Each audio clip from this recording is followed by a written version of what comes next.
Good morning from Panhandle Outdoors, America's only daily outdoor TV show. Your source for fishing, hunting, and information for folks who enjoy the great outdoors. Now sit back, relax. It's Panhandle Outdoors. Good morning, folks. Welcome to Panhandle Outdoors. I'm Winston Chester. I'm so glad you're here this morning watching our show. We appreciate the viewership. Let's take a look at our weather brought to us by Gulf Coast Air Conditioning. Drew Pollard and a hard-working crew up there in Southport taking care of our everyday comfort needs. It's fairly comfortable. High today only 85, low 74, water temperature 87 at the end of the pier. Take a look at our river readings, which we don't have them today. Brought to us by Mountain Dew. So rivers are still around 4 to 5, I know, in both areas. It's a little bit less than 4 in Saltahatchee. I don't have an exact reading this morning. Our tide chart brought to us by Kent Forest Lawn. We talked about it, neap tide week. So it's going to get a little bit better tomorrow, a little bit better Saturday, and a lot better next week. So anyway, just in those neap tides. Our wind direction now be coming out, sort out of the west. According to the National Weather Service, that's where I get all my information from, National Weather Service. Okay, it's going to be coming out of the west about 10. All right, so we'll keep an eye on that. We've got a pretty quick weather. We've got all kinds of things to talk about. Special guests here with all kind of good information. So let's take a quick break. We'll be right back. Okay, welcome back. And look who's back. Ken Paramore. Good morning. Good to have you back. He was just here last week, and we just didn't get time to cover everything, so I invited him to come back, and we've got some good information to talk about. But first, one more time, let's talk about the banquet tomorrow night. So go ahead and mention that again. Tomorrow night, and what time? we'll open doors around 5:30. Okay. We'll probably eat 6:30. Quarter to 7. We'll give people time to go look at the items and get their minds on what they want to bid on. And from last week's show, you picked up a sponsor, you said? We did. Good deal. I had a phone call from Mr. Larry Bell. Yeah. And he was interested in a sponsorship. And I gave him the information, and he checked with the people at Amazing Grace Farm in, actually I think it's outside of Birmingham. Okay. And shout out to him, and I want to say thank you. He got approval, and it looks like we're going to have them as a sponsor and be a new sponsor this year. So we're looking forward to seeing you all tomorrow night. Yeah, we're up to 22 tables sold. Good. Which is 22 sponsorships, and of course each table comes with either 6 or 8 chairs. So we right now have between 160 and 180 slated to be there. We've got some real good, if you want to go to our Bay County Longbeard's Facebook page, I posted a list of the auction items that are going to be there. You can look at them, review them, and we've got about 300 members on our Facebook page on the Bay County Longbeard site. So we do a lot of communication that way too. Want to shout out to some of our local turkey hunters. See who comes to mind. Kenny Bostic comes to mind, and Matthew Grantham comes to mind. Come down there and come see us tomorrow night. We've got look forward to seeing you. And also, I'm gonna call him a special guest now, but he's supported us since day one. Ronnie Groom is supposed to be there. Hopefully. I called Ronnie last week, and he told me he had planned to be there. I said, well, if you don't have a place to sit, I said, I'll have a place there for you. So that's good. Hopefully Ronnie will come see us tomorrow night. And hey, I'll tell you something. Go ahead and get your picture. Come down there and get your picture taken with Ronnie. Yeah. I'm serious. Yeah. He's a legend. He's a true legend, and he'll be down there. And one thing about Ronnie that we'll talk about is when Stan and I got together with NWTF and decided to start the chapter, he was the first person we went to talk about it, to ask for sponsorship, and the first thing out of his mouth was, how can I help? And so he was our very first contact, our very first sponsor, and has been a perennial sponsor up to this day. They even have a table this year. So he was instrumental in helping us get off the ground. Okay, that sounds good. That was really cool. Okay, so we're talking. Okay, we were good with that now. So we're going to talk about, last week we started going over some law enforcement situations, and you were mentioning all kinds of things. I said, well, we just got to come back and talk about it. So let's get started on some of this stuff here. This is interesting. Now, again, I remind you, 35 years of law enforcement at FWC. Well, have you ever thought about writing another book about all those incidents y'all were in? You know, you and I talked about that a while back, and if nothing else, a long story short, I had a storage unit. Okay. And I decided to get out of the storage unit because I built a shed, or had a shed built in the backyard. So I brought everything from storage and put it in the shed. And I had a bunch of boxes of old cases and reports, and so, you know, I'm getting a lot of pressure from the home front about downsizing. Yeah, I know what you mean. Instead of taking everything from this storage unit and putting it here, well, maybe we can reduce the size of some of this stuff, right? I've been there. Well, yeah. So anyway, I found a bunch of old cases and reports and stuff that I had written and stuff that I'd forgotten about, and even some tickets that I wrote, you know, my copy, the officer copies, and so it was kind of interesting. And we had some rainy days, as you know, so I was going through some of that stuff, and you finally get to the point where you say, I can't throw this away.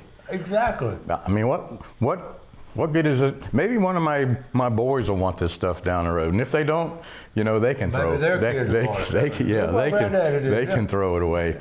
But anyway, maybe from now on, when I come on, I'll bring at least one, and we'll talk about that particular one. That's a good idea. Because there's so many there's so many you can't remember over that time. You know, well, when our officer would come on before, they'd give case of the month. So right. They don't want to come on anymore. Yeah. So now you come on. We could do cold case of the month or something. I like that. Well, before we get started, let's take a quick break. We'll come back to some of these cases and talk about the laws. We'll be right back.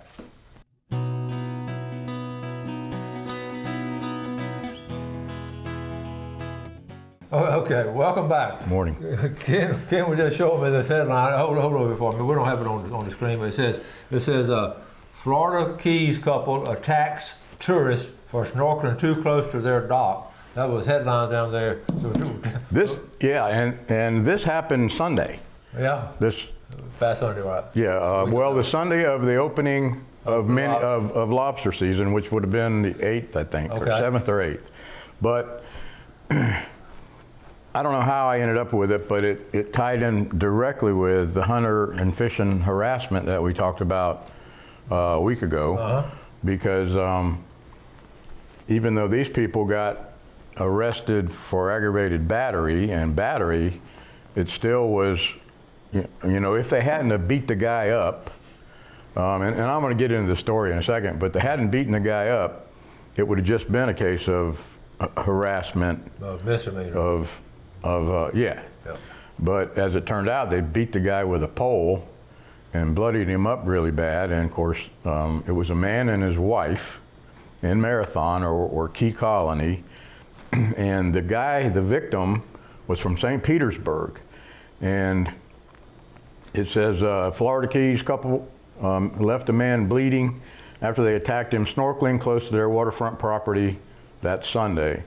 The victim's relatives were in a boat about 25 yards from shore, and he was doing the snorkeling.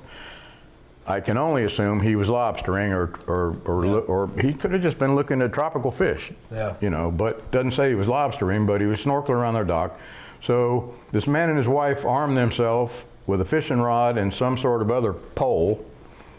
And when the deputies got there, they found he was bleeding profusely from the head.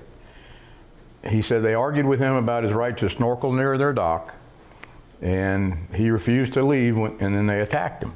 Whoa. And he was put in the hospital, and they arrested the couple at the home. Wow. And charged the man that beat him with a pole with ag battery, which is a felony, and then she had a fishing pole, and she was beating him with a fishing pole. Oh, Lordy. That's something. So it goes back to... That's an extreme case of a hunter. That's extreme. Awareness. You know, I was talking about the other day people coming on the dock and throwing rocks in the water, or yelling and screaming and harassing, or like Stan was talking about, the turkey hunter that was interfered with by making noise, or, you know, intentionally trying to prevent a hunt. Well, this is taking it to a whole nother level. And I guess it's not surprising these days because of the way things kind of go. That's true. But the man had a right to be snorkeling. Yeah, you can do that. State-owned water, or federally owned water for that matter, and then. Well, here's going to be the situation here that while we're seeing a lot of things I'm getting from the viewers and all, are really the surf fishing, where you get out there early and you're fishing, and then and I've had this happen to me. I try to get as close as I can to the water so people can go around me, and then some guys get way back and people go under. So a lot of times I can tell they just don't like me fishing there. They'll go right up under my rod and sort of halfway duck. But here's what they're doing. So it's going to be a gray area about where there's harassment. They're going to get out there and start swimming and splashing. A lot they're having. I had that happen to one of our viewers. And you got to remember, in situations like that, you have to have a prosecutor that feels strongly about taking the case, number one, and then proving the case, number two. And a lot of times there's so much gray in a lot of areas that your prosecutors just don't feel comfortable with it, even though you feel strongly that it happened to you. But it may not be provable because of reasonable doubt that, well, we just wanted to go swimming. But well, what you can do, the big thing I was thinking about exactly what you're saying is video it with a cell phone. If you show you where you fish and show them where they are, that would help too. Also, on the other end, I've had fishermen, actually cast toward people who's aggravating them with a big old lead, and that could be bad. So well, it's not good on either side when it gets to that extreme where you. We worked that off the piers years ago. We had to, because there were people that the boats would get too close. Yeah. And they'd put leads on the end of their lines or rods and cast. But if you get hit in the head with an 8-ounce or 6-ounce lead, whether you're too close to the pier or not. Yeah, coming in like that. That's going to be a bad situation. Yeah. So. Y'all work the cases. Somewhere where we have to have a balance between everybody trying to get along. Yeah. Y'all have y'all go in plain clothes and all that? Yeah, we've done, it's all kinds of stuff. Yeah, because you get complaints and then you're obligated to go try to do something about it, particularly if it's worthy and justified to put time and effort into it. And it's not always just trying to catch somebody with an illegal fish. Yeah. I get a tickle when I'm down on the beach, especially that when I go early and I try to get out there by 9 o'clock. But some of them walking the beaches at 8 o'clock. I go out of my way every time somebody walks by the beach. Good morning, because I'm not there. Good morning, and most of the time people good morning, and sometimes they just walk straight on, don't even look at you. But most of the people are friendly and all. But the ones that don't even want to look at you and just stick their nose up in the air. Well, some of these people don't want you taking a fish or wildlife. Yeah. They don't want you doing that. It's not that you're there. They don't agree with you. You're killing that fish or you're killing that deer or whatever it is, and they just don't. They don't believe in that. We're going to continue. We're going to continue on Panhandle Outdoors, speaking up for outdoorsman rights, and as a group, like we talk about over and over again, we've got to stick together with National Wild Turkey Federation, Ducks Unlimited, Outdoorsmen, all these organizations, for us to enjoy the outdoors. And we've got to bond together. Now we're at the point now, I never thought I would say this years ago, we've got to be politically active in our city commission, county commission, and all, and take care of this. Look what's going on with boat ramps. Exactly. If they're not charging you through the nose, they're maybe going to take some away. I said it right here on the show. It started when they started charging at the boat ramps. That's when it first started, taking away our rights. And look at it now. And we fight for boat ramps and all that. And we've got to stick together. We've got to be politically active. So you see it. And I know coming from Palm Beach County, they sell stickers at the tag office that you have to attach to your trailer that shows you paid the fee to launch. Or you can get the stub. They have kiosks. You would get the stub and put on your dash. They're doing that at the St. Joe boat ramp now. You never thought you'd see it up here, did you? When you were at Palm Beach, you said it ain't gonna happen in Panhandle. We were the same way. Well, it's been over 20 some odd years ago, but it's coming. It came up this way. It's only gonna get worse if we don't just get active about it. Let's take our final break. We'll be right back.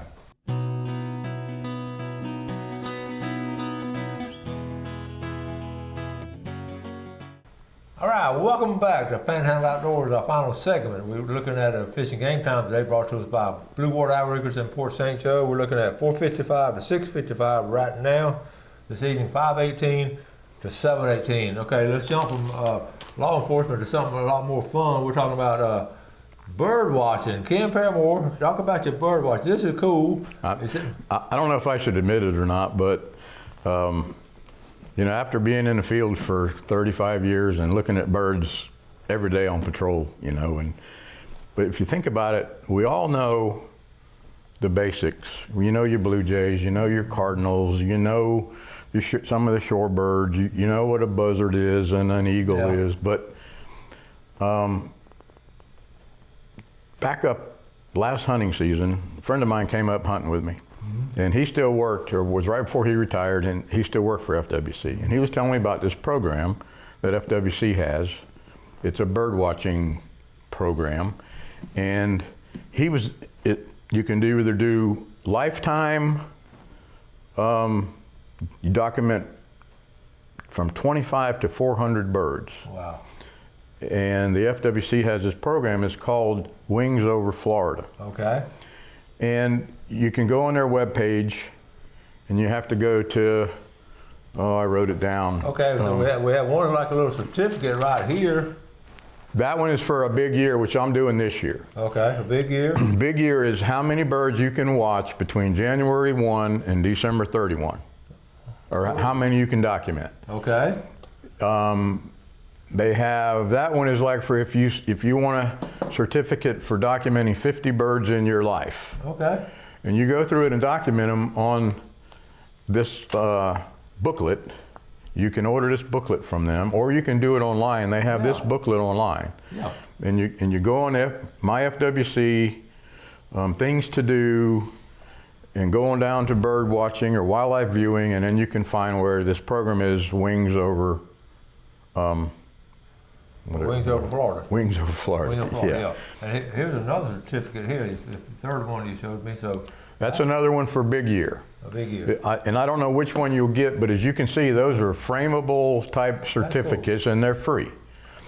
So anyway, my friend was telling me that he was doing this program, and he was about to wrap up last year, and I had never heard of the program, and never gave a whole lot about interest other than you look at them in the backyard because you feed them. But yet, he finished his year, and he texted me after the end of the year, and he had 102 birds. Cool. For his big year, and he already got his big year certificate.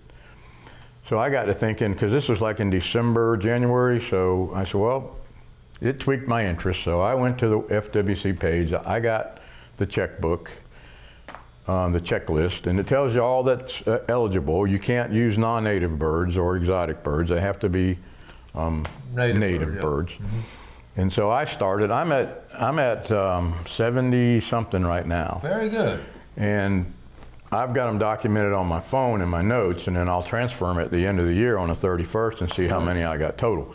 But where I was kind of wanting to go with this was when you're sitting in a tree stand, and you're there for hours, and if you're turkey hunting, you're there for hours, and you see these little wrens and nuthatches and warblers, and then if it's wintertime, we get birds that aren't from here. So you sit in the stand and you say, I wonder what that one is. So you pick up your binoculars. So now, and then this past, well, I haven't done it in a hunting season yet, but I invested in there you go. A decent pair of binoculars because I have old ones, and you really, because a lot of times they won't be still. They're flying. It's hard to document them. And I also invested in a book. We have that same book, yep. And you try to, and then I document, all they ask for is the date, what it was, and then at the end of that big year, you total them up, you send in the information to them, and they'll send you a big year, even if it's 50 birds. That's cool. So That's cool. I'm doing it for a year. That's great. And I've seen some birds that I didn't know what they were, and now I can identify them. And every time you're around now, you see birds. Gail and I know exactly. We have a thorough enjoyment of our feeders, and we watch them on a daily basis. It's really fun to do off season because your backyard feeders, or if you go to a state park, or you go to the beach, all the shorebirds are in. You can document them. Bird Island out there is full of birds. Yeah. And used to not really young. No, you drove right by them. Go right by them. And held your nose. Yeah. But now, all right, we got about a minute left now. Let's talk real quick about your calendar coming up. As your viewers remember, we had a fundraiser for the Florida State Chapter at NWTF last October, November, and I was selling calendars. Mm-hmm. And the calendars have a weekly gun drawing based on the Florida Lotto. The big three or whatever they call it. Yeah. Well, we didn't get these until late last year, and I didn't have a lot of time to really get the message out and do the selling. We're doing it again. So I will have these hopefully this year sooner. What we are looking for is, if you look at the photography that's in these calendars, especially those who bought them, and I've sold some winners. Yeah, I remember you telling me. I think one of your viewers won two. Won 2 guns off here. Yeah, but anyway, we are looking for sponsors for this calendar, and your name will go up there for that month, or your company or whatever, and they're $1,000 a piece, but if anybody's interested and wants to do a sponsorship for a calendar, let me know. Thank you again. Thank y'all for watching Panhandle Thank you. Outdoors. We appreciate your viewership. Do something good today for your fellow man. You have a great day in the outdoors. God bless. God bless. Thanks for watching America's only daily outdoor TV show, Panhandle Outdoors with Winston Chester, featuring hunting, fishing, and other activities and information to help you enjoy the great outdoors. Join us next time for Panhandle Outdoors.